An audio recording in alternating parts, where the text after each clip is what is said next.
आप सभी युवा सदस्य, हमारे विशेषकर रनिंग काउंसिल के सेक्रेटरी हैं आर.के. कुमार जी, साथियों, किसी भी संस्था का 100 वर्ष होना अपने आप में एक बहुत बड़ा महत्व रखता है। विशेष करके ऑल इंडिया रेलवेमैन्स फेडरेशन के संदर्भ में मैं कहना चाहूँगा कि एक ऐसी संस्था जो अंग्रेजों के समय में बनी, 1924 में बनी, उस वक्त में ये संस्था बनी थी अंग्रेजों के क्रूरतापूर्ण निर्णय को या क्रूरतापूर्ण गुलामी के मानसिकताओं से भरे हुए कर्मचारियों को जो वो खटाते थे, उससे निजात पाने के लिए, उससे छुटकारा पाने के लिए, हक और अधिकार की लड़ाई के लिए उस वक्त में फॉर्मेशन हुआ था। कहीं ना कहीं उसमें देश को आज़ाद कराने की भी उस वक्त में जो यूनियन के पदाधिकारी थे, नेतृत्व थे, उन्होंने ये कोशिश की थी। कई जनरल सेक्रेटरीज, कई अध्यक्ष जो हैं वो जेल गए। आज़ादी की लड़ाई के बाद, आज़ादी प्राप्त होने के बाद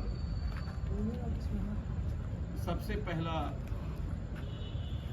रेल कर्मचारियों का हकों अधिकार के लिए 1960 में हड़ताल किया गया। साथ ही ये उस वक्त का समय था जब देश में कर्मचारियों को बहुत कोई विशेष सुविधा उपलब्ध नहीं थी। विशेषकर रेल कर्मचारी के काम के घंटों का निर्धारण नहीं था।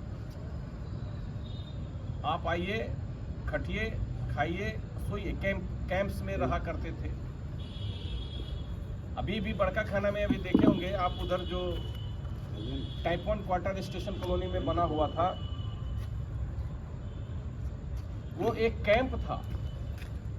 पूरा एक बड़ा सा हॉल था, उसी में नीचे बिछा करके लोगों को सो जाना था। कोई कॉट, चारपाई, किसी को कुछ मिलता नहीं था, उसी में नीचे बिछा करके सो जाता था आदमी।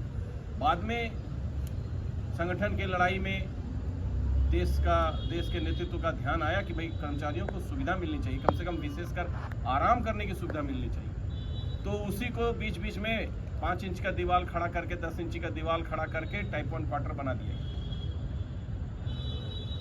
मैं 96 में बड़का खाना जब आया था, आज से मोटा मोटी समझिए 30 साल पहले, और उसी समय से हम लोग क्वार्टर की स्थिति को लेकर के, खास करके बड़का खाना में क्वार्टर को स्थिति को सुधार के लिए हम लोग लड़ाई लड़ रहे थे।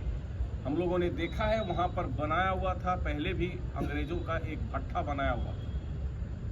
शकील भाई हैं पुराने साथी हमारे। उस भट्ठा में आता था, कोयला रखा जाता था और वहाँ से ही लोग अपना कोयला ले करके जाते थे और सबको कोयला मिलता था कर्मचारियों को कि इससे आप लोग अपना खाना बनाइए। वो ऐसा भट्ठा था वहाँ पर स्टॉक। बुद्धू गाछ जो आप जानते होंगे गांधी मैदान के पास में, वहाँ पर एक पानी की टोटी लगी हुई थी और समय पानी का जब भी सुबह शाम जब भी समय होता था, सारे लोग अपना बाल्टी, डेकची, उस वक्त में प्लास्टिक के बाल्टी नहीं होते थे,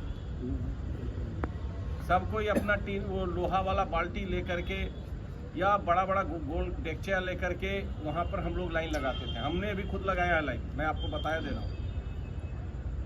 और तब यहाँ पर हम लोग लड़ाई लड़ना शुरू किए। उस वक्त में हमारे ब्रांच सेक्रेटरी कॉमरेड पी.के. मित्रा हुआ करते थे, बेचारे पिछले वर्ष गुजर गए। काफ़ी संघर्षशील आदमी। यही ऑफिस था आपके सामने, इसमें हम लोग बैठा करते थे। और इस वक्त शाम के समय में इतने लोगों की भीड़ हो जाती थी, इतने ग्रीवांसेस थे, और सारे ग्रीवांसेस को नोट करना, उनके बारे में ड्राफ्ट बनाना, रोज 10-15 लेटर्स डीआरएम के नाम से, सीनियर डीपीओ के नाम से हम लोग लिखते थे। क्योंकि लिखने का काम आने के, मैं जैसे ही 96 में ज्वाइन किया, लिखने का काम वहाब साहब थे, शकील भाई साहब थे, सब मिल करके लिखने का काम हम ही पे था। भाई तुम्हारी राइटिंग अच्छी है, चलो लिखो, तुम जरा फास्ट लिखते हो, लिखो।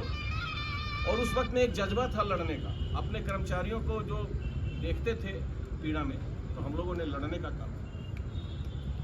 और वो बात हो चिट्ठियाँ जाती थी डीआरएम ऑफिस बाई पोस्ट, फिर स्टाम्प साट करके हम लोग भेजते थे, बाई पोस्ट जाता था। आरएमएस में हम लोग ड्रॉप करते थे। आरएमएस ट्रेन में आप देखे होंगे डब्बा रहता है, आरएमएस में हम लोग ड्रॉप करते थे और वो जाता था, उसका जवाब भी आता था। और मीटिंग्स जब होती थी, पीएनएम होता था, इनफॉर्मल पेमेंट होता था, उस वक्त में जाकर के फिर हम लोग उन मुद्दों को उठाते थे। धनबाद जब जाते थे तो वहाँ अभी तो आप जो भी रिप्रेजेंटेटिव जाते हैं उनके लिए वहाँ रूम्स अवेलेबल हैं। प्रशासन के तरफ से 10 बेड 12 बेड दे दिया जाता है कि भाई जो भी रिप्रेजेंटेटिव्स आवेंगे कल की मीटिंग के लिए वो ठहरेंगे। भैया हम लोगों को कोई रूम्स मिलता नहीं था। हम लोग धनबाद पहुंचते थे और प्लेटफार्म के एंड में जहां देखिएगा धनबाद का बोर्ड लगा हुआ है, वहां पर जाकर के हम लोग अपना चादर बिछाते थे। प्लास्टिक नहीं था, एक खास तरह का दरी टाइप का एक बोरा होता था, उसी को हम लोग बिछाते थे और माथा के नीचे कहीं से जुगाड़ करके ईंटा लगा लिए। ईंटा लगा करके हम लोग दूसरे दिन सुबह में वेटिंग रूम में जाकर के फ्रेश होते थे और उसके बाद में जाकर के मजदूरों के हक की लड़ाई लड़ते।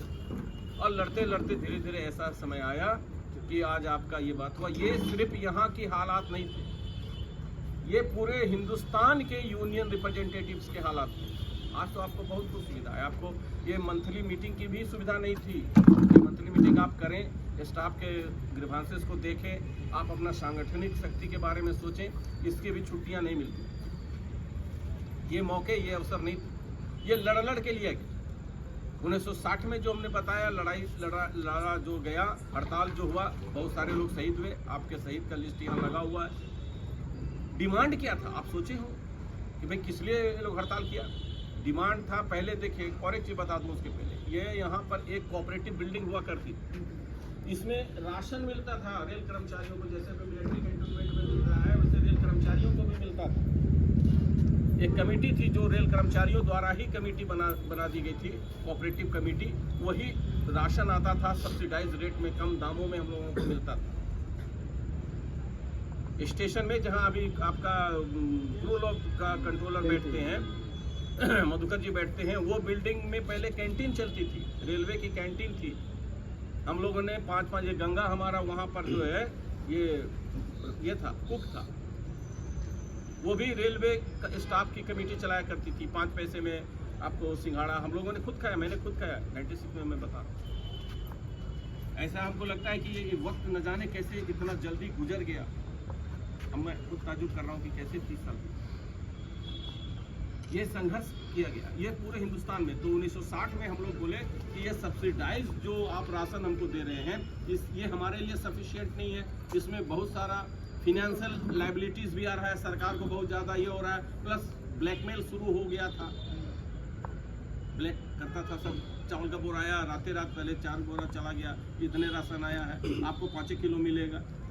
तो ये जो कोटा सिस्टम था, इसको विरोध में हम लोगों ने लड़ने का काम किया और इसके बदले में हम लोगों ने डिमांड किया महंगाई भत्ते का, जो आज आपको डीए जो आप जान रहे हैं, ये डीए के लिए हम लोग उस वक्त में लड़े, हड़ताल हुआ, शहीद हुए कुछ लोग और कितने लोग जेल गए, लेकिन अल्टीमेटली ये चीज़ को हम लोगों ने पाया जो डीए आज तक चल रहा है। और इस बाद में 1971 में सरकार ने एक कमेटी बनाई, CPI consumer price index committee बनाई, जो हर वर्ष अपना रिपोर्ट देता, छमाही रिपोर्ट देता है कि महंगाई कितना बढ़ा और उसके आधार पर हम लोगों को महंगाई भत्ता मिलने लगा। साथ ही साथ काम के घंटों का निर्धारण नहीं था, उस काम के घंटों के लिए, महंगाई भत्ते के लिए और 8 घंटे काम के लिए। भैया 8 घंटा, दिन में 24 घंटे होते हैं, 8 घंटा हम काम करेंगे 8 घंटा आराम करेंगे और 8 घंटा जो है वो हम अपने परिवार को दें, बाल बच्चों को पढ़ाएंगे, चीज़ों को लाएंगे, घर का अपना सेटअप करेंगे। ये एक फार्मूला इंटरनेशनल लेवल पर हुआ। तब तक हमारा संगठन भी ITF से जुड़ चुका था, इंटरनेशनल ट्रांसपोर्ट फेडरेशन, वहाँ से जुड़ चुका था और तब हम लोगों ने इस चीज़ को वहाँ काफ़ी संघर्ष के बाद में पाने का काम किया। आज से 2 दिन के बाद में आप जो है मई दिवस मनाने का काम करें। ये मई दिवस क्यों मनाते हैं? आप सभी लोग साथी हैं, आप लोग सब कुछ जानते हैं कि आप गूगल